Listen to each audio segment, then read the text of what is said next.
川普你倒是讲话啊，对不对？老大哥当然不帮，14艘船已经开始往中国开动了，载了84万吨大豆。川普他一定会想说，终于卖出去了，终于卖出去了，船终于开出去了。大陆外交部已经承诺到12月底再买1200万公吨。川普心里在拍拍手，高市你搞这个大麻烦，叫我怎么去帮你忙？你看那个刘继松、金正章特别跑去看他，两手插在口袋里面，你讲你的啊，我听我的啊。中国的态度是很一致的，所以高市早苗你没有什么选项。那在这种情况之下，高市首相之路比我想象的还要短命。其实，在外交层面，大家也在分析说，拿日中两位领导人的外交层级高度来看，因为分析认为说蛮讽刺的，日本呢是背信忘义，说背后对中国下毒手，但是北京方面呢，对大国的外交当中反而是展现了这个成熟度，因为像是中国就信守跟川普的承诺嘛，履行了釜山协议，用这个高价买下了14船的美国大豆。那现在大家在关注说，好，中日关系闹得这么紧张，那美国的态度到底是什么？美国现在悄悄的把这个延国基地部署的提风飞弹撤了回去，而且川普面对镜头的时候，他直接说，其实美国很多的盟友不是朋友。外界就在看说，北京现在是很守信，但是日本反反复复。那大家也观察说，美国现在对日本的态度是不是比较冷淡？是不愿意帮日本来善后吗？还是在跟日本做切割？干哥都已经弄到全球头条了。川普，你倒是讲话啊，对不对？我们日本现在被国际都围攻了，怎么办呢？老大哥帮帮忙，不帮为什么？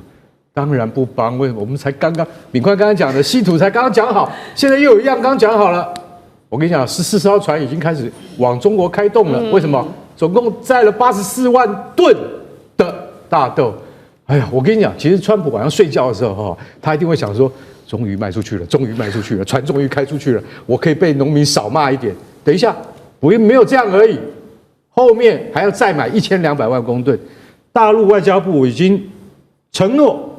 到12月底，我会再买1200万公吨，当然没有像以前那么多。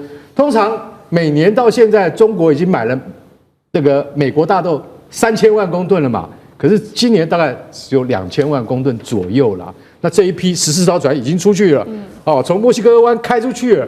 川普心里在拍拍手鼓掌，所以高市你搞这个大麻烦，现在叫我怎么在言语上面去帮你忙，很难呐，你知道，因为。你会掂量嘛？外交辞令都是这样，看对方的反应，你决定怎么说。你硬一点，我软一点啊！我硬的时候，你就必须要软一点。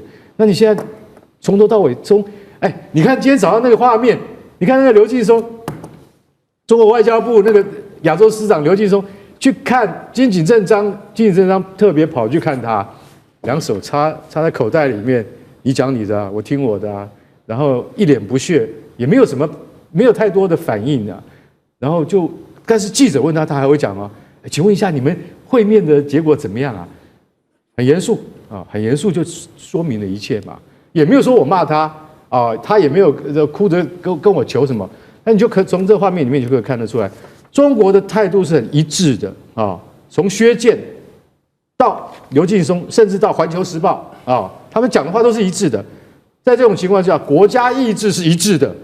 所以高市早苗你没有什么选项，但是金井正章也讲了，很难收回，不可能道歉，不可能道歉，那会怎么样啊？那是不是要再事态继续恶化下去？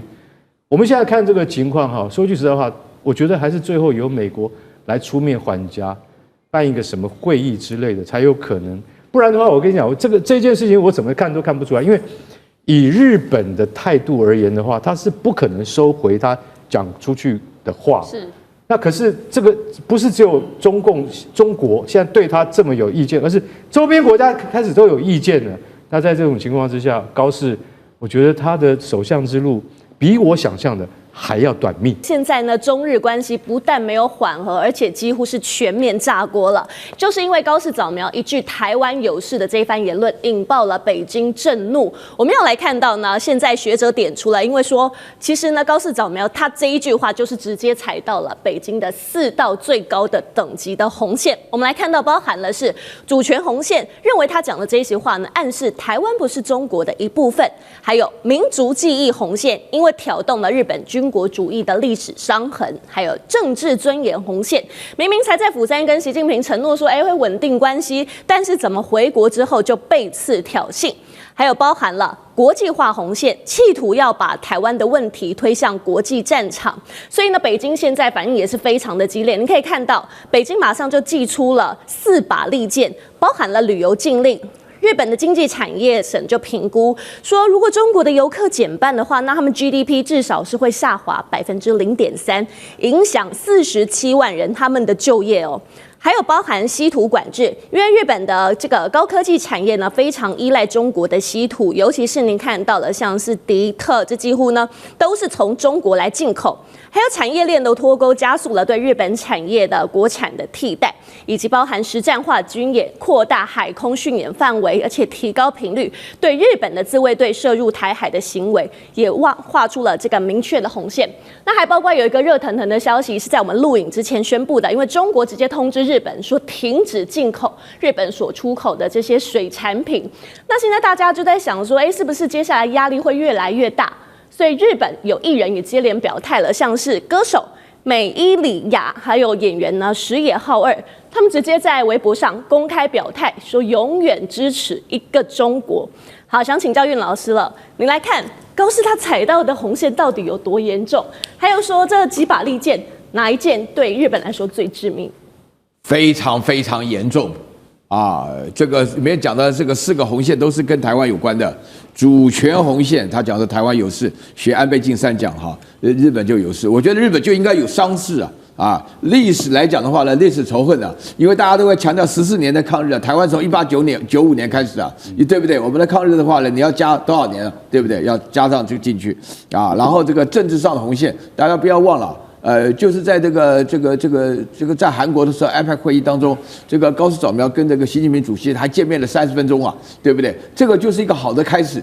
高市早苗回头就见了林信义还称之为执政对不对？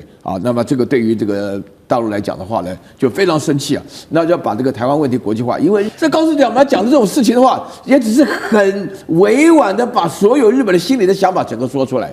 但是日本本身就是日本跟中国就是2个不同的国家，所以你在这种情况下的话呢，我必须坦白讲你刚刚问到的问题就是说旅游禁令的话呢，说句良心话，日本人的话呢很倔强。日本人到目前为止的消息不但是拒不道歉，也不要把话收回来，甚至说高市早苗12月份的时候要参访靖国神社，到里面的话披麻戴孝，哭得死去活来，就是要做给你中国人看。所以说我可以这样讲第一件事非常重要，这一切都是有预谋的高市早苗的情况也有预谋，日本的政客也有预谋，那中国的这个政府单位当中的反应那中国的预谋我可以这样子讲就是说在11月7号那一天第一时间内。就外交部、国防部再加上国台办，同时集体反应，用到最激烈的文字。最后第2天的晚上凌晨1点半，召见那个日本驻华大使就叫做奉侍表示什么呢？表示从上到下。这个奉侍这里用的词语，外交词语大家都没有注意到，这里面非常严重。那另外的话呢，我自己的话呢这个我非常了解大陆人的心情因为我自己也是算大陆人嘛。所以说，大陆的整个民情舆论都非常激动。像你刚刚问到我说旅游稀土产业链脱钩包含禁买财产品呢，我觉得这不是重点，这都不会是重点。实战化军演是重点。我可以讲，这个预期上来讲，我觉得高市早苗这个妈妈桑讲出来的话，真的把台湾害到了。用台湾人几乎所有人认为这个仗打不起来。这个仗绝对打不起来，为什么？就是会觉得说，你只要叫我做什么我就做什么。台湾人有这个弹性，但是日本人很傻，日本人没有这个弹性。高市早苗做了一个违背的事情。这个现在实战化的军演的话呢，里面配合这个实战化军演，不是只有在黄海实战演习实战演习这个3天而已。这实战化军演的话呢，我不晓得你有没有注意到，大概大家都没有觉得消息，整个围台的这个大陆出动的战斗机60几架次。就这几天几乎都是这样子，然后这里面的话呢，出现了一个最严重的一个情况，就是俄国啦、韩国啦、朝鲜啦，整个东北亚地区沿着日本当中都环绕的开始表达有一种都谈到军事上的问题，这个详细的情况等一下可能会有人再谈到，我不愿意多说，但是我会大家想一想，你认为这一切都是偶然吗？为什么韩国、朝鲜、俄罗斯怎么突然之间都对日本表达强硬呢？那这些的话呢，难道不是预谋吗？啊，虽然我没什么证据，但是我们必须要从这个角度来想。所以我觉得说，这一次发生战争的可能性非常大。这4把利剑，因为大家在说，这真的是非常精准的扎在日本的命门上。怎么说呢？其中尤其是稀土的部分，因为日本自认为说现在已经降低了对于中国的依赖，但我们从图卡上您可以看到，事实的情况就是还是有60%就是靠中国。尤其现在呢，全球的稀土加工能力呢，90%就是掌握在中国的手上。以及包括了全球70%的稀土产能在中国。好，那回顾2010年的钓鱼台争议，当时呢，日本的汽车、科技这些产业是完全慌了手脚，尤其当时稀土的价格是一年之内就飙涨了10倍。所以现在很简单的来说，就是现在如果是稀土一断的话，大家在说那日本的汽车、半导体还有军工业可能是全面被垄断了。好，我们要请明宽哥来看了，因为德国前阵子他们被迫要停产嘛，是，那就连川普这么倔强的川普都不得不低头。好，那现在日本，就您来看，他有办法可以承受吗？稀土的话，日本当然是没有办法承受，但是我们这个议题要从高一点的地方来看这个大议题哦。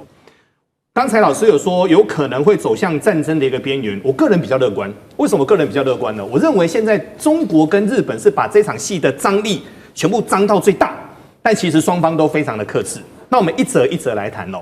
其实，在过去这段时间，不知道各位有没有发现哦，日本一直有所谓的首相荒。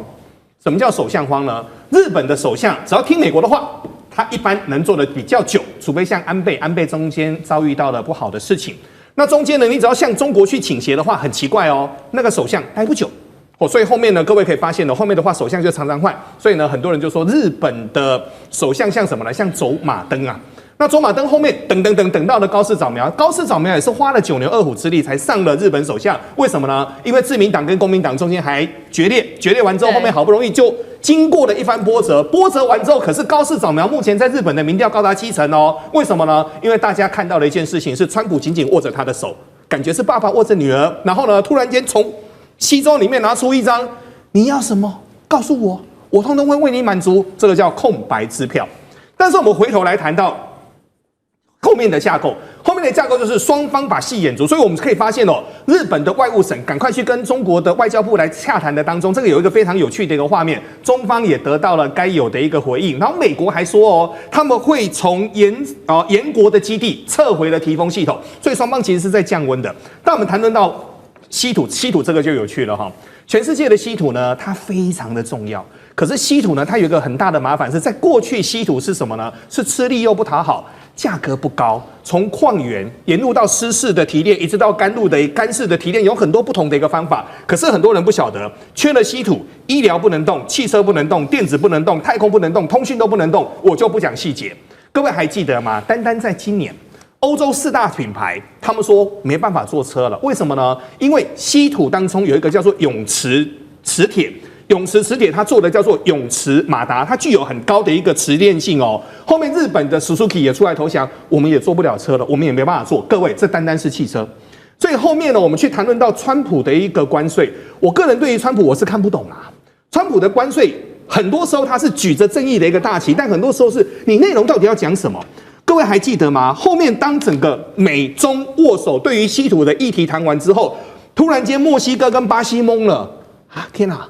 中国的关税比我们还便宜耶！中国的关税比墨西哥跟巴西还便宜耶！但我们可以确定一件事情哦，中国这次在关税的谈判上，他们是处于被动的一个角色。但各位不知道有没有发现，他们每次在关键的时间点，常常可以取得重大的胜利。所以我们只能说，稀土这个战役可能未来在20年、30年当中会持续的演进。但目前从矿源到提炼到最后的一个终端产品来说的话，中国具有优势。美国、欧洲一直说，我们现在要赶快来，要加油，我们要买矿产，我们要建工厂。其实这是需要20-30年的一个功夫。最近美国刚刚去跟非洲提了所谓的矿源保障，但是呢，他们非洲人说，中国已经先来了，现在新的货还是要先给中国，后面有多的新开采的再给美国。所以这次中国在稀土这个领域当中的话，可以说是打蛇打七寸，打的整个美国跟欧洲跟先进工业国打的是哇哇叫啊。是来自于中国大陆的关税复仇战，针对美国。现在美国的大豆是烂在田里面，中国真的是一船都不买。杀手锏除了大豆之外，其实还有稀土，现在卡住美国的喉咙。美国的科技业会不会断血？接下来川普该怎么应对呢？我们一起来关心中国大陆的复仇战。首先，最快将会在本周，就是中国大陆的商务部副部长李成钢会前往华府，正式的和美国高层来对话。这一次聚焦的焦点之一，也就是我们今天要特别关心的，包括了大豆。现在美国啊，是真的为了大豆这件事情非常的头痛，因为今天是8月27号，在3天之后9月份就到了。美国大豆的丰收9月份应该要收成，但发生什么事情了？中国大陆到现在是一颗大豆一船都没有买，50万的美国农民现在非常的担心，而且不断的哭天喊地哦，忧心接下来数十亿美元的大豆会不会就这样烂在农田里面了呢？我们看一下实际的数字来做统计，上半年美国对华农产品出口暴跌幅度高达53%，大豆更是一口气重摔了51%。而为什么现在大豆成为对付美国最有利的武器呢？美国同时也是美国农民最忧心的事情呢。其实我们从美国的农业种植跟这个销售模式跟中国大陆完全不同，来特别做一次深入的解读。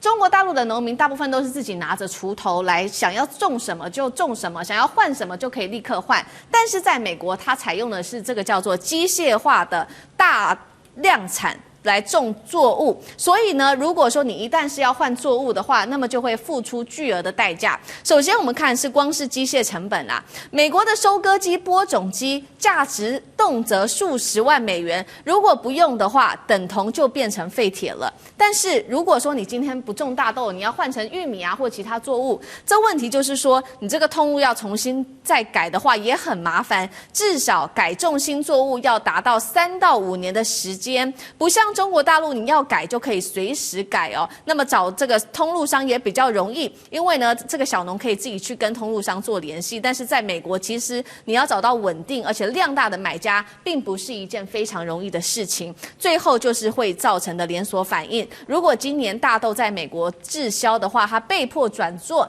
那么接下来损失更是会雪上加霜。所以另外也看到了这个商品的期货价格，大豆在芝加哥上周五一口气暴涨，一度创下了2个月新高。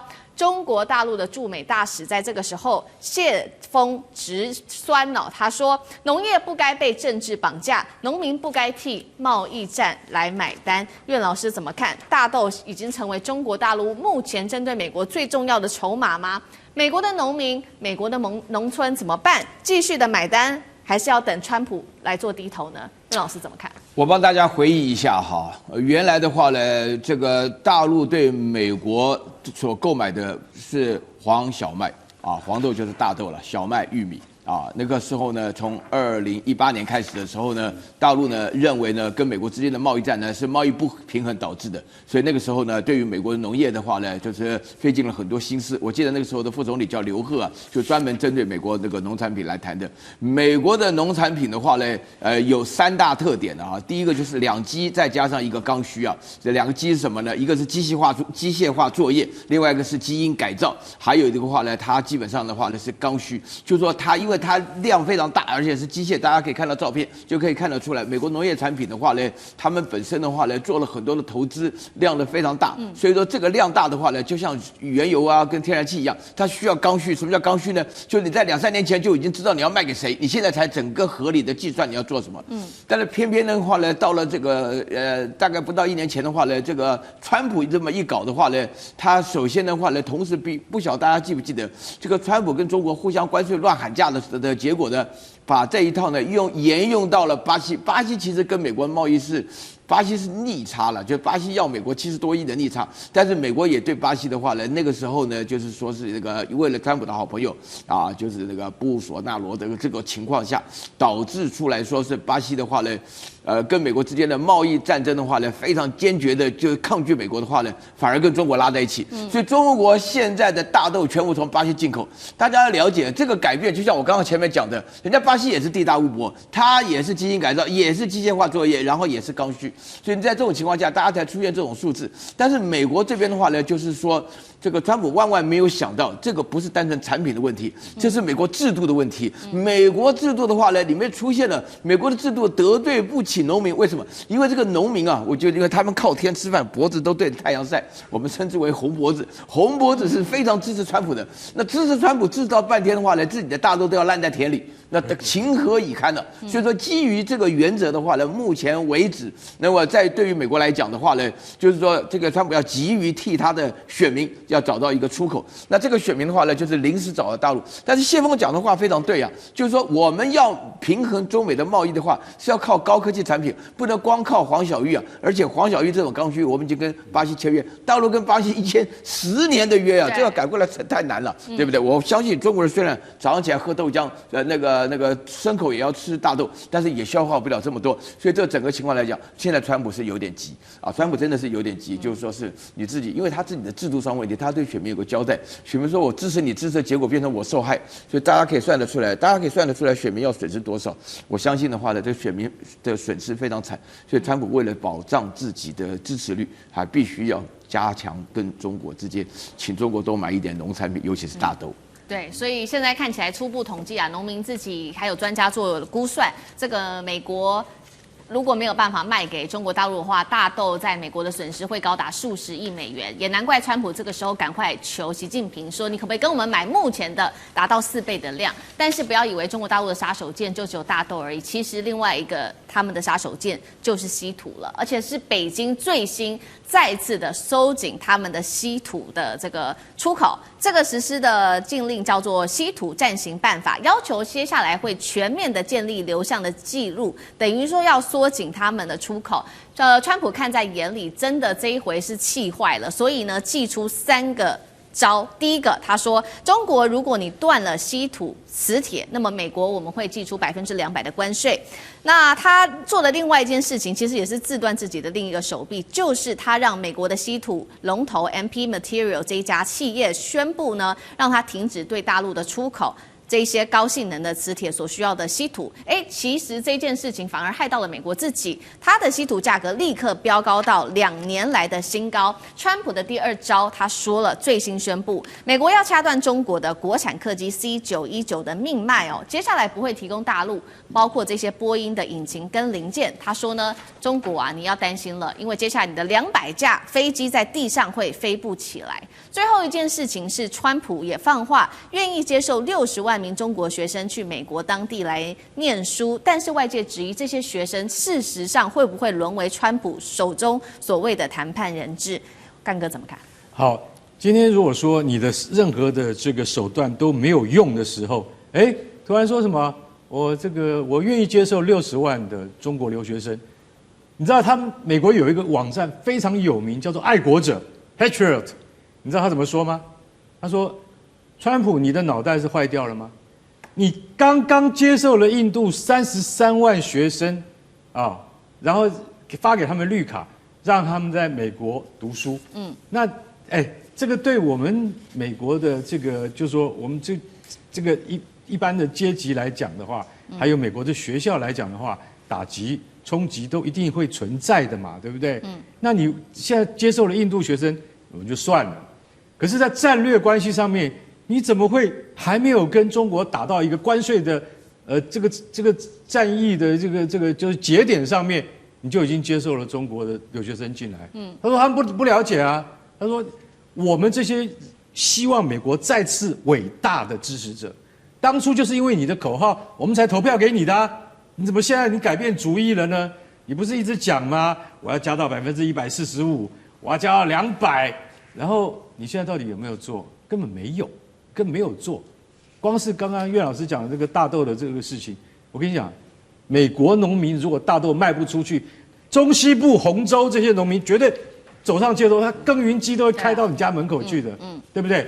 那现在在这种情况之下，你说，你要接受这个中国留学生多达60万人呢？哇，那个60万人要是一进来的话，我跟你讲，美国的精英高层他们都会感受到很大的压力。为什么？因为你这60万名学生，你一定是要在美国的境内完成学业的，他们有一部分人会回到大陆去，或者继续待在美国，或者很多部分他们可能会就业，但一段时间之后，他们自然能够再回去。可是你一下子接受了这么多的大陆留学生，当然他不是一次进来，他一定是分批的。可是他的数额有这么高的情况底下，我可以告诉你，那对美国社会一定是有很大的冲击。那我认为，川普会接受这60万人，绝对是因为稀土。如果今天不是因为稀土的谈判的话，不可能会这样子。因为你就像波音，我川普坦白讲，你200架飞机，我可以告诉你，现在都在我们波音的工厂，因为他们飞不起来。为什么飞不起来？因为我不给零件，我坦白讲一句，波音的飞机，那个从上海的那个他组装的工厂飞回美国川普认为那是他的胜利。其实我们看是你现在把飞机成品飞回美国的原厂，那就是你的失败。为什么？那跟大豆一样，我生产出来我就要卖。农民他一定是问你，现在今年生产了，我现在怎么改？我现在都已经收成了，尤其是现在9到11月大豆收成之后，你一下去去找谁来帮我买2000吨的大豆？现在波音的飞机出来，飞机比大豆更贵，那这飞机200架放在波音的工厂里面，是谁倒霉？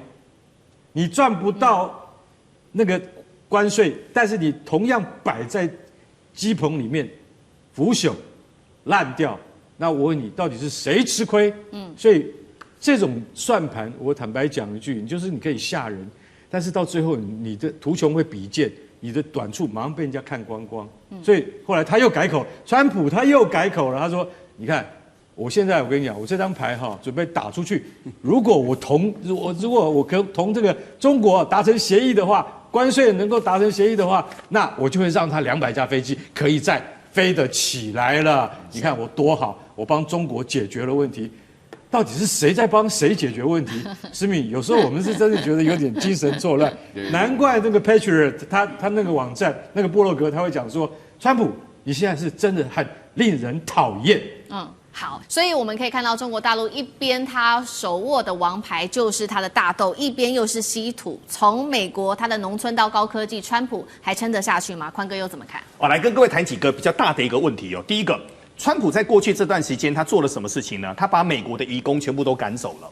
然后这段时间呢，他就跟各国开始说我要打所谓的关税战。结果打了关税战之后，现在一看苗头不对。那为什么苗头不对呢？最新的一个状况是，美国要再度的跟中国之间的关税要再延3个月，要延到11月去所以我们现在一则一则来说。最近美国遭遇到一个非常痛苦的一个状况发生什么事呢？原来最好的樱桃、最好的大豆，居然直接烂在树上。那为什么烂在树上呢？有2个原因嘛，一个是没有人把它采下来嘛，第二个是卖不出去嘛。好，我们先从第一个原因先来说了，没有移工啊。那现在没有移工怎么办？川普说移工，美国的移工是是美国治安的一个乱源，但我们不得不说，移工当中其实有90%都是好的移工。我不敢说全部的移工都是好的。好，你现在你不管好的坏的，全部都赶走了。美国移工走了之后，餐饮业撑不上来，需要多数人工的，例如说所谓的工业制造撑不上来，现在连最简单的农业都撑不上来，所以发生什么事呢？好多的农产品已经成熟了，可是因为工人不够，坏了，这是第一件事情。第二个，大豆，我们如果纯粹去谈大豆的话，中国的大豆需求非常非常高。对于中国来说的话，中国很特别，我们的大豆很多人都不太清楚大豆就是所有的养殖业，例如说我们今天吃的猪、牛、羊、渔业等等的，都是由所谓的植物性蛋白转变成所谓的动物性蛋白。但全世界大豆市场有几个地方是可以替换的，美国市场很大，澳洲、巴西、阿根廷、智利。那种广大的平原都可以去种大规模的一个大豆，因为大豆每年的基因定序之后，它就是全世界这1-2年就去种这个，然后它是有所谓的科学性的一个产品。好，那现在呢，对于中国来说的话就很简单，各位还记得吗？4月那时候，双方在互相开枪的过程当中，50%、125%、145%，喊到最后，大家全世界股市都在下跌的过程当中，我问各位，中国曾经退后过吗？没有，为什么呢？思敏，我们谈论过一件事情。中国一直把整个所谓的关税视为80年代的广场协议，所以他们这个地方是不会退步的。好，我要快速讲一点了哈。这2天川普有趣了，为什么呢？川普说：“你们中国快点，赶快把磁铁卖给我，不然我要跟你课关税200%哦。”我第一次看到这种所谓的耍赖式的要求，你知道吗？但我们都晓得行事不由人，发生什么事呢？据我所知，美国的磁铁的一个存量大概是在6个月到8个月，4月开的战，4加6等于10，4加8等于12，年底没货了，怎么办？美国急呀，那美国不是说我们要快速的在全世界做吗？没有办法，为什么呢？一个磁铁的一个生产，从建厂开始稀土过来到能够生产出来，动辄要3到5年，然后它是需要1个世代的，所以呢，我们就可以发现出现那种非常吊诡的一个状况。这个吊诡的状况是什么呢？川普现在急得不得了，那他急得不得了的过程当中又不能表现得太急，所以后面各位贝森特出来做最后的演示嘛。贝森特演示了3点，他说什么呢？谢谢中国，我们目前跟你们的关税继续延，要延到11月去。所以呢，我们现在可以确定了，美中之间的关税是全世界还没有确定的，目前暂定30%，但是会到11月继续谈。第二件事情是很好笑的，拜托你们中国邀请我们美国川普总统到你们那个地方去访问。谁想去访问？川普想去访问。川普能够说拜托你请我去吗？不行。所以呢，必须要踩一个轿。那川普想不想去？川普想去呀。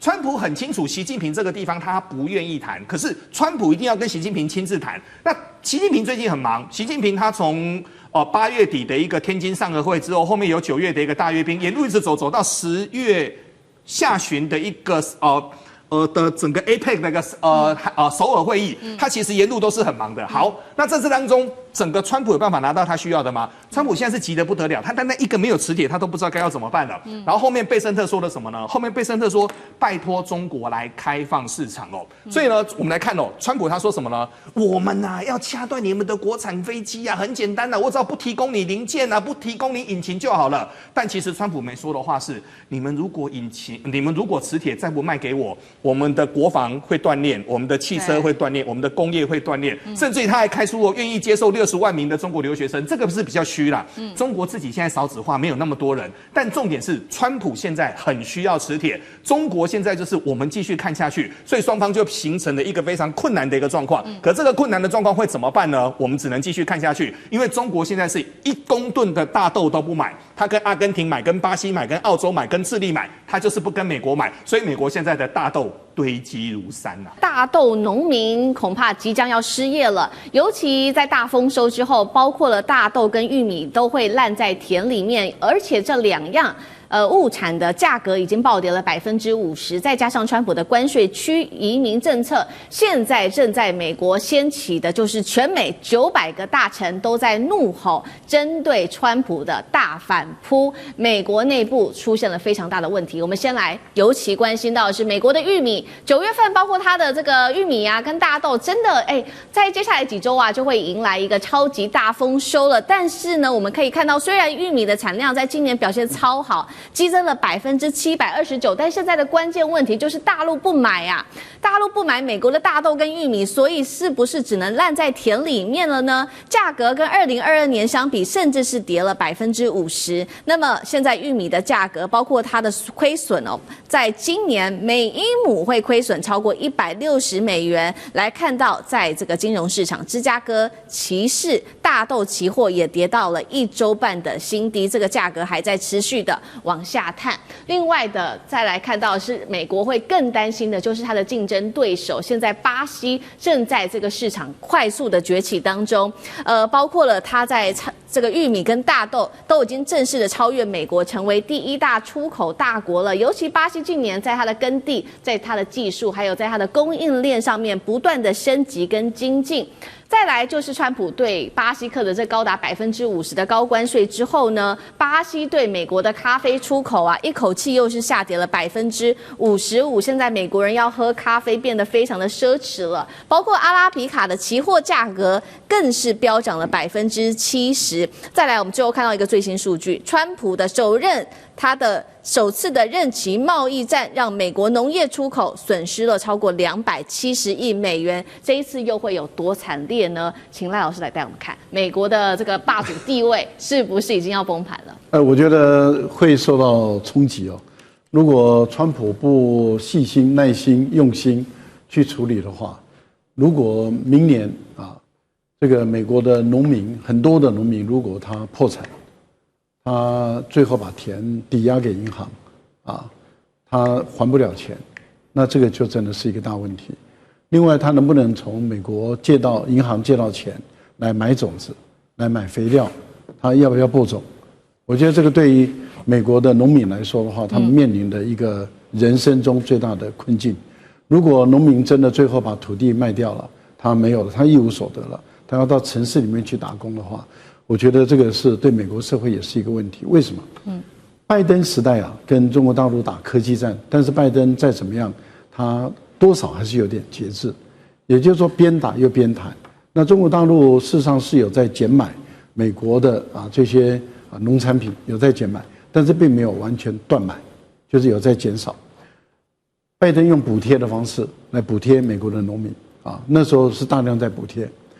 可是川普上来了以后，中国大陆看到你川普打这个贸易战，关税打成这个样子，那以现在来讲，美国对中国的关税已经到57也就是说你10%的对等，20%的这个分摊你就30%了，加上它原来的有了17%到27%的，你加起来就57%了。对，这么高的关税，中国大陆来说的话，我怎么能够进口你的农产品？这个关税那么高，因为大陆对美国的关税也至少有37到47左右不等。那因为你对我怎么样，我就对你怎么样嘛。所以我关税这么高的时候，我更没办法进。这第一个部分，第二个部分里面就是它分散了。巴西刚好今年的大豆也丰收，阿根廷也丰收，所以他从阿根廷那边进了很多豆粕就是给猪吃的，然后又从巴西那边进了很多的大豆，还有澳大利亚也发现，这个大豆中国大陆有市场，他也种了，然后他也从澳大利亚进，俄罗斯也种啊，俄罗斯在东北的黑土这边也大量的种，然后他把很多的土地就承租给中国大陆的农民。大陆的农民就到俄罗斯那边也去顶了一大堆土地来种，也是大豆，东北也在种大豆，所以中国大陆自己本土也有在增产，然后再从分散其他的来源。那等到这些都已经确定它的大豆不会缺，美国要搞这个大豆战没有这个能力了的时候，大陆开始全部断买，连续几个月到现在一般来讲通常都是9月份要上船的东西都是在播种的时候就开始在下订单了。对，现在的情况是，没有一张订单出来，对，没有一艘船装这个大豆。那很显然的，现在已经9月了，对，所以芝加哥的期货市场当然反映了嘛，因为也就是说摆明了大陆不下订单嘛。川普喊说你给我买4倍，但是你讲了，然后呢，一艘船还是没有装。对，那你说美国农民如果真的破产，而他的土地被这个银行这个拍卖没收了，那美国的农业怎么办？所以我觉得这是一个大事情，川普要慎重处理。是美国的竞争对手那么多，包括刚刚提到，不管是澳洲或者是俄罗斯等等，现在又有这个南美洲国家巴西等等，到底这个美国的大豆、玉米市场还有没有救？南美洲会不会趁势崛起？蔡老师怎么看？这个是老天爷给饭吃，所以天气变动影响这些最大。不是谁有没有能力建成的问题由于从前年开始到今年美国的天气，中南美洲的天气真的很好，所以使得大豆、玉米的生产不管在哪里都暴增。像美国的伊利诺啦、艾奥瓦啦，哇，那个实在是满坑满谷的。你说这个产量增加这个7倍，巴西不止，阿根廷不止都。这个不晓得该怎么办然后，但是还有个很大的特点美国以前的大豆一半产量出口了一半产量卖到中国，然后玉米只有20% 出口，20% 出口里面有30% 卖到中国，所以对中国这个市场来讲，美国是很重要的。但中国跟美国买的玉米大豆，也不表示没有跟巴西、跟阿根廷买，还是有买。那最近可是发生了几个问题啊，不完全是因为川普关税，我们公平讲不完全是，为什么？因为巴西突然间啊，这个大豆的价格啪嚓大跌，下跌。那可是巴西农民很开心，因为它卖的量很大，对，销售很快，所以巴西的大豆价格比美国大豆价格至少便宜30%。你是中国的进口商，还有关税了。不，因为大陆还是有对美国课关税。其实还好啦，这一点点而已啦哈。然后你想想看哦，差30%，你是进口商，这个不用已经想，你进口美国的大豆，我进口巴西大豆，你在国内市场就被我打垮啦。这是一个很现实的问题啊！短期内如果天气没有变，还真的无解。那川普就想了，说我关税课了那么多，那我每1英亩补你160块美金，看能不能渡过难关。你知道光美国光大豆田有多少？9000万英亩。那补不完了。你这关税赚的大概削减一大半去补贴这个，然后还没有包括玉米啊。所以这个。整体来讲靠补贴不是办法，但是走势是不得已的办法是一个。那中国几乎从今年几乎从美国进口的数字几乎是0，这坦白讲跟中国政府的政策是没关系啊，真的没关系啊。他没有禁止你从哪里进口中国，完全没有。可是大部分的这个进口商都是民间的企业，一部分是国营企业跟民间企业合作的，可是你是国营企业的经理，你也不会去买这个，它囤在那卖不掉吧，对不对？政策可以了，很难，这真的很难。这个市场经济差30%如果差个5%、10%，还有讲的空间，差30%，你中国政府有没有补贴我？我干嘛买美国的大豆、玉米啊？所以这是一个现实问题啊。那只剩下少数几家国营事业在进口的话，你要求他去为这个事情买美国，不太坦白讲不切实际了啊。那川普一直在喊说老习帮我买大豆、玉米不已经喊了嘛，对不对？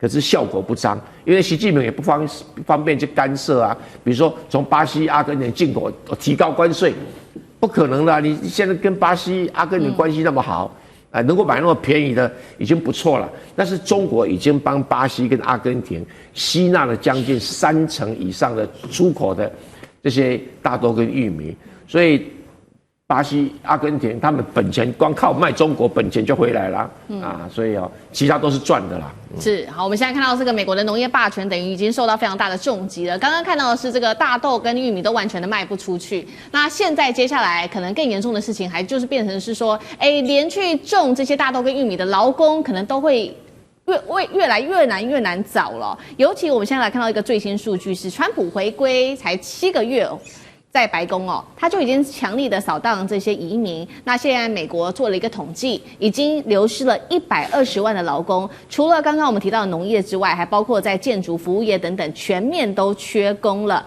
所以呢，就在这个时刻，尤其是美国的劳动节现在爆发了全美900多个城市的示威。这些人他们高举的旗帜喊的就是工人，我们要对决这些亿万富翁，因为呢，你川普只帮助你的财团，牺牲了劳工，所以要川普下台。连这个诺贝尔的经济学家克鲁曼都冷笑川普的关税是自找麻烦的经济灾难。接下来会不会引爆这个农民加劳工对于川普政府的大反扑？孝伟哥怎么看？其实你看川普他这一次能够获选那个成为美国总统，其实很大的支持就是来自于这些这个相对来说经济弱势的这些中底层的这些美国民众那而且是白人为主。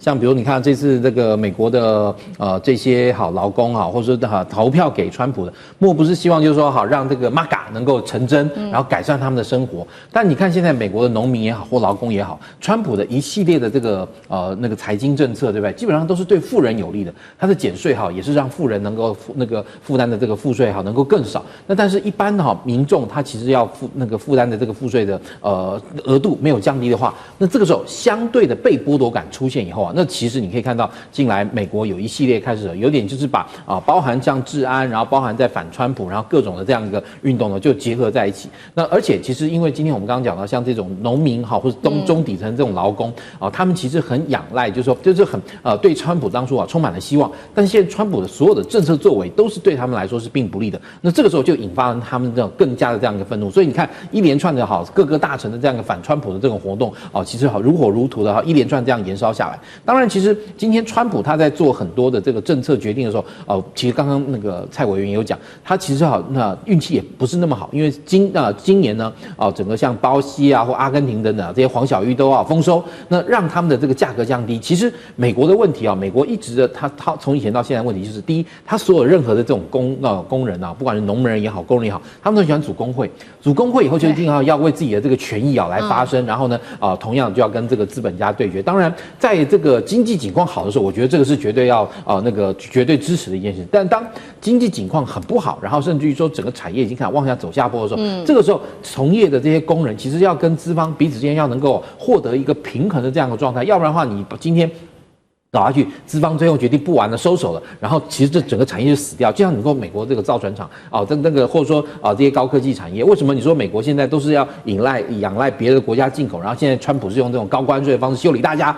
但很大一个原因就是因为今天美国这个制造业，也就是工人这个阶层掏空了嘛，他不具备去生产这些高科技产品的这样一个能力。那很多呢又去做那个农业，那农业跟这个基础工业两大部分呢，基础工业美国基础工业不好。然后呢，农业现在又因为其他国家的丰收，导致于就是说这个售价下降那其实美国在这个地方来说，就是不断的受到包含农民跟劳工两个部分的这样一个压力，但是他又帮富人减税，所以我看这下川普下去，可能他跟这些劳工跟农民之间关系可能会没完没了。